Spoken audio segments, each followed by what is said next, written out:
தலைமையில் இங்கு திரண்டிருக்கின்ற மரியாதைக்குரிய தேசிய நெஞ்சங்கள் வருகிறவர்களை கைதட்டி உற்சாகமாக வரவேற்குமாறு கேட்டுக்கொண்டனர்.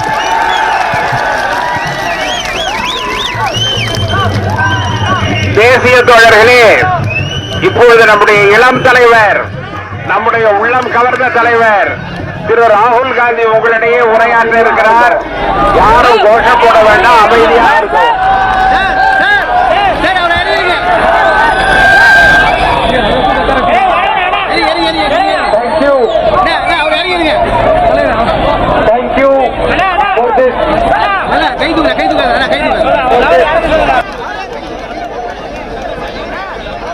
Thank you for this wonderful welcome here. உங்களுக்கு வணக்கம் தெரிவிப்பதில் நான் மிகவும் மகிழ்ச்சி அடைகிறேன், நன்றி சொல்கிறேன்.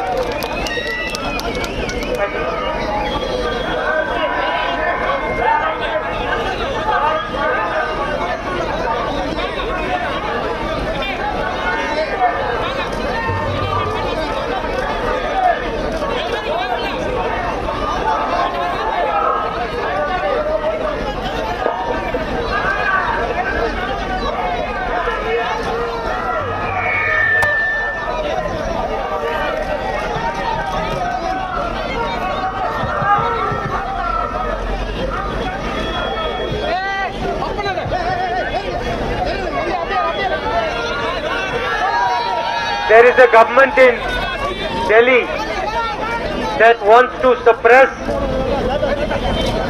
the Tamil culture, Tamil language and Tamil history.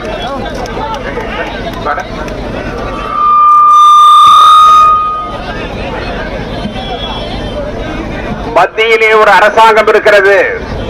அந்த அரசாங்கம் தமிழர்களுடைய கலாச்சாரத்தையோ தமிழர்களுடைய மொழியையோ பெரிதாக மதிப்பது கிடையாது, அங்கீகரிப்பது கிடையாது.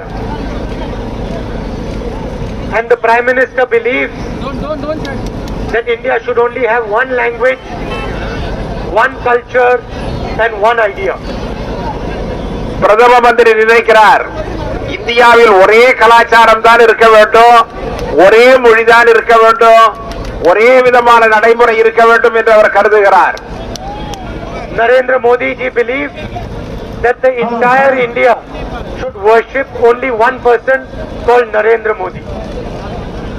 நரேந்திர மோடி விரும்புகிறார், இந்தியாவில் இருக்கிற அனைவரும் ஒரே ஒரு மனிதரை தான் வணங்க வேண்டும், ஆதரிக்க வேண்டும்.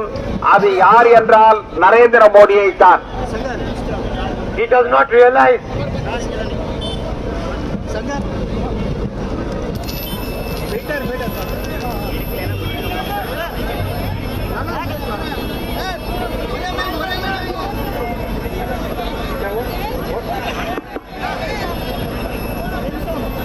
he does not understand the spirit of the Tamil people.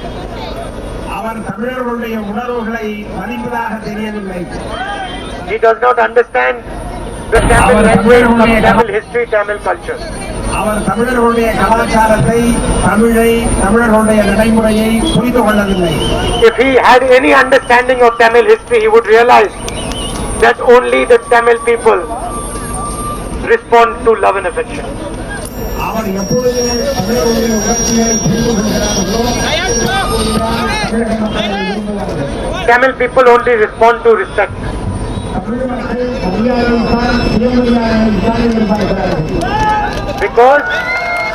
Because Tamil people have self-respect.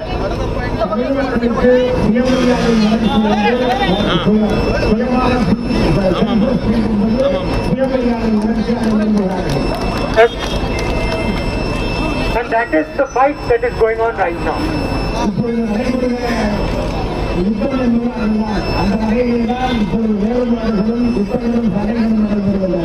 It is not only happening in Tamil Nadu, it is happening across the country.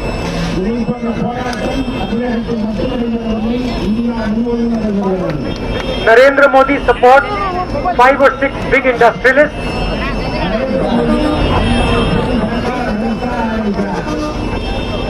These industrialists provide him with the media.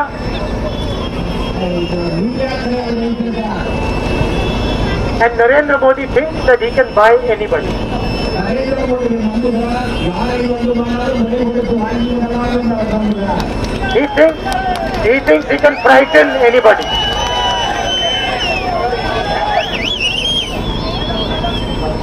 He thinks he can frighten anybody. அவர் நம்புகிறார் யாரை வேண்டுமானாலும் பயமுறுத்தலாம் என்று அவர் நம்புகிறார். Narendra Modi does not understand that just because he is for sale does not mean Tamil Nadu is for sale. Narendra Modi நம்புவதைப் போல தமிழகத்தை விட்டுவிட முடியாது, தமிழகம் இப்படிக்குரிய ஒரு பொருள் அல்ல. And so that is why I have come here to make you realize that your culture, your language, your history is under attack. நான் ஏன் இங்கே வந்திருக்கிறேன் என்று சொன்னால் இதை உங்களுக்கு உணர்த்துவதற்காக வந்திருக்கிறேன். உங்களுடைய வரலாறு, உங்களுடைய இலக்கியம், உங்களுடைய நாகரிகம் இதையாக தெரிந்து வைத்திருக்கிறேன். அதனால் உங்களுக்கு உணர்த்துவதற்காக நான் வந்திருக்கிறேன். This is the center of small and medium industry. இது சிறு தொழில்களுக்கான ஒரு முக்கியமான இடம் என்பதை நான் அறிவேன். Today I met representatives from the industry. அந்த துறையிலிருந்து பல்வேறு முக்கியஸ்தர்கள் என்னை வந்து சந்தித்தார்கள். And all of them explained the damage done by demonetization and GST. அனைவரும் என்ன சொன்னது என்னவென்றால் பணமதிப்பிழப்பு நீக்கம், GST இவைகளால் அந்த தொழில் பாதிக்கப்பட்டிருக்கிறது என்று சொன்னார்கள். Small and medium business of Tamil Nadu is the only force that can challenge the Chinese. தமிழகத்தில் இருக்கிற தொழில்கள் என்பது சீனாவினால் ஏற்படுகிற ஆபத்தினால் பாதிக்கப்படுகிறது.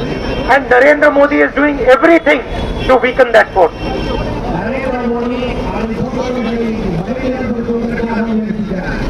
What belongs to the farmers, he is giving to 2 or 3 big industrialists. இந்தியாவுடைய விவசாயத்தை 2-3 பெரிய நிறுவனங்களுக்கு விற்பதற்கு தயாராக இருக்கிறார். What belongs to the small and medium industry, to the laborers, to the owners of small and medium industry, he is giving to those same 5 people. சிறு தொழில்கள், சிறு தொழில்துறை வைத்திருப்பவர்கள் இதனால் பெரிதும் பாதிக்கப்படுகிறார்கள். அவர்களுக்கும் இதை போன்ற அச்சம் இருக்கிறது. And we are never going to allow this. நாம் ஒருபொழுதும் இதை அனுமதிக்க தயாராக இல்லை. Whether it is the farmers or it is small industry, we are going to protect the interests of farmers, small industry, middle industry. சிறு தொழில் செய்பவர்களாக இருந்தாலும் விவசாயம் செய்பவர்களாக இருந்தாலும் அவர்களை பாதுகாக்க நாம் தயாராக இருக்கிறோம். அவர்களுக்காக நாம் ஒத்துழைப்போம். Unfortunately, Tamil Nadu used to be a center of industrial progress. தமிழகம் இதற்கான முக்கிய இடமாக விளங்குகிறது. இந்த தொழில்களுக்கான முக்கியமான இடமாக விளங்குகிறது. Unfortunately, today, it does not occupy that space. ஆனால் இன்றைக்கு அந்த இடத்தை எல்லாம் பெற முடியவில்லை. ஏற்கனவே அதற்கான அந்த இடம் இருந்தது. சிறு தொழில்களுக்கான முக்கிய இடமாக தமிழகம் இருந்தது. ஆனால் இன்றைக்கு அதற்கான வாய்ப்பு இல்லாமல் போய்விட்டது. You have a government today in Tamil Nadu that is compromised. இன்றைக்கு தமிழகத்திலே இருக்கிற அரசாங்கம் எந்த சமரசத்துக்கும் தயாராக இருக்கிறது. மூன்றாவது நிகழ்வு Mr. Narendra Modi uses the CBI, uses the Enforcement Directorate to get what he wants. Narendra Modi தமிழக அரசாங்கத்திற்கு எதிராக சிபிஐயை பயன்படுத்துகிறார், என்போர்ஸ்மெண்ட் விங்கை பயன்படுத்துகிறார் இவர்களை பயமுறுத்துவதற்காக.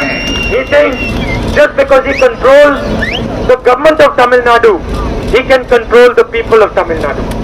இதன் மூலமாக தமிழக அரசாங்கத்தையும் கட்டுப்பாட்டிற்குள் வைத்திருக்க முடியும் என்று கருதுகிறார். இதன் மூலமாக தமிழக மக்களையும் தன்னுடைய கட்டுப்பாட்டிற்குள் வைத்திருக்கலாம் என்று நம்புகிறார். The people of Tamil Nadu are going to show Mr. Narendra Modi that you cannot control the people of Tamil Nadu. தமிழக மக்கள் நரேந்திர மோடிக்கு உறுதியாக கூறுகிறார்கள், உங்களுடைய எண்ணம் நிறைவேறாது, அதை போன்ற செயல்கள் தமிழ் மண்ணிலே நடக்காது என்று that only the Tamil people will determine the future of Tamil Nadu. நம்முடைய தமிழ் மக்கள் தான் தமிழகத்தினுடைய எதிர்காலத்தை நிச்சயிக்கிறவர்களாக இருக்கிறார்கள். Nagpur can never determine the future of Tamil Nadu. Nagpur can never determine the future of Tamil Nadu. Nagpur என்பது RSS தலைமையிடம் இருக்கிற எனவே நாக்பூர் தமிழகத்தினுடைய தலைவிதியை நிர்ணயிக்க முடியாது என்பதை நான் கூறிக்கொள்கிறேன். Myself, I do not have a political relationship with Tamil Nadu. எனக்கு தமிழகத்தோடு அரசியல் ரீதியான தொடர்பு இல்லை. I have a family relationship with Tamil Nadu. அதற்கு பதிலாக அதற்கு மேலாக எனக்கு ஒரு குடும்ப உறவு தமிழகம் Blood relationship with Tamil Nadu. இரத்த சம்பந்தமான உறவு எனக்கு இருப்பதாக நான் நினைக்கிறேன். And I have come here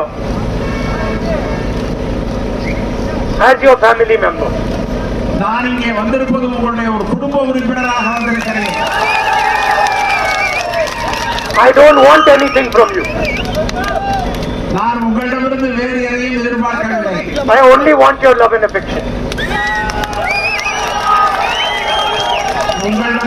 உங்களிடமிருந்து அன்பையும் பரிவையும் நான் எதிர்பார்க்கிறேன். And you know that my sentiment towards you is pure and honest. உங்களிடம் எனக்கு இருக்கிற உணர்வு என்பது எனக்கு உங்களிடம் இருக்கிற உறவு என்பது முழுக்க முழுக்க உணர்வு பூர்வமானது, அன்பு ரீதியானது. You had a loving relationship with my grandmother. நீங்கள் என்னுடைய பாட்டியோடு நெருங்கிய அன்பை வைத்திருந்தீர்கள். You had a loving relationship with my father. நீங்கள் என்னுடைய தந்தையிடம் மிகவும் அன்பான உறவை வைத்திருந்தீர்கள். So I am indebted to you. அதற்காக நான் உங்களுக்கு கடமைப்பட்டிருக்கிறேன். You have given me so much love, I have to pay it back. நீங்கள் என்னிடமும் அளவிட்ட கரிய அன்பு வைத்திருக்கிறீர்கள், அதற்காக நான் உங்களுக்கு கடன்பட்டிருக்கிறேன். So that is the spirit with which I have come here. அந்த உணர்ச்சியின் அடிப்படையில் தான் நான் இங்கே வந்திருக்கிறேன். I want to help you once again build Tamil Nadu. நான் உங்களுக்கு உதவி செய்ய வந்திருக்கிறேன். தமிழகத்தை மீண்டும் ஒரு முறை உருவாக்குவதற்காக நான் வந்திருக்கிறேன். And I want the whole world to look towards Tamil Nadu and say that is an example of excellence. உலகம் முழுவதும் தமிழகத்தை திரும்பி பார்த்து வைப்பதற்கான ஒரு வாய்ப்பை நான் உருவாக்குவேன். And I want to help bring a government in Tamil Nadu that truly respects poor people, farmers, laborers and small and medium business owners. இங்கே தமிழகத்திலே ஒரு புதிய ஆட்சியை உருவாக்க நாங்கள் நினைக்கிறோம். அந்த ஆட்சி என்பது சிறுதொழில் செய்பவர்கள், விவசாயிகள், மாணவர்கள் இவர்களுக்கு உதவுவதோடு வேலையின்மையை தவிர்ப்பதற்கும் வளர்ச்சியை உருவாக்குவதுமாக அந்த அரசாங்கம் இருக்கும். Where youngsters, for Tamil Nadu, where youngsters can dream of the future. தமிழகத்திலே இருக்கிற இளைஞர்கள் தங்களுடைய எதிர்கால கனவை நிறைவேற்றுவதாக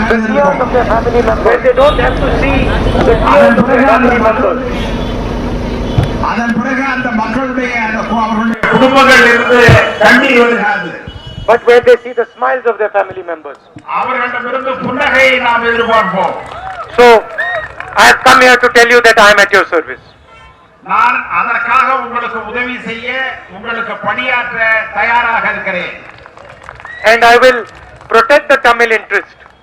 நான் தமிழர்களுடைய உரிமையை பாதுகாப்பேன், அவர்களுடைய அன்பை நான் பாதுகாப்பேன், அவர்களுடைய எதிர்பார்ப்பை நான் பாதுகாப்பேன். If we say Tamil Nadu is India, then we have to say that India is Tamil Nadu. Tamil Nadu என்பது இந்தியா என்பது மட்டுமல்ல, இந்தியா என்பதே தமிழ்நாடு என்கின்ற வகையில் அது அமையும். It cannot be that we say Tamil Nadu is India, but India is not Tamil Nadu. It cannot be like Modi ji says that we say Tamil Nadu is part of India, but India is not Tamil Nadu. Tamil Nadu என்பது இந்தியாவினுடைய ஒரு பகுதி என்று மோடி கருதுவது மாதிரி இருக்காது. தமிழ்நாடே இந்தியாவாக இருக்கும் என்பதை நான் தெரிவிக்கிறேன். What does it mean? What does it mean? It means that any relationship that India, Tamil Nadu and other states have has to be a relationship of respect, love and affection. தமிழ்நாடாக இருந்தாலும் சரி, பிற மாநிலங்களாக இருந்தாலும் சரி, நாம் எதிர்பார்ப்பது என்பது அன்பும் மரியாதையும் தான். Mr. Narendra Modi disrespects the Tamil people. Narendra Modi Tamil மக்களுடைய உணர்வுகளை புறக்கணிக்கிறார். அவர்களுக்கான சுயமரியாதையை அவர் விரும்பவில்லை. And we will never allow disrespect of the Tamil people. நாம் ஒருபொழுதும் தமிழ் மக்களுக்கான அந்த மரியாதை குறைவை ஏற்றுக்கொள்ள மாட்டோம், அனுமதிக்க மாட்டோம். Thank you. நன்றி நன்றி நன்றி நன்றி. மகாத்மா காந்தியின் அரசியல் ஆமா மக்களே ராகுல் காந்தி அவர்கள் தமிழ்நாடு தலைவர் அமெரிக்காவின் அவர்கள் ராகுல்ஜி அவர்கள்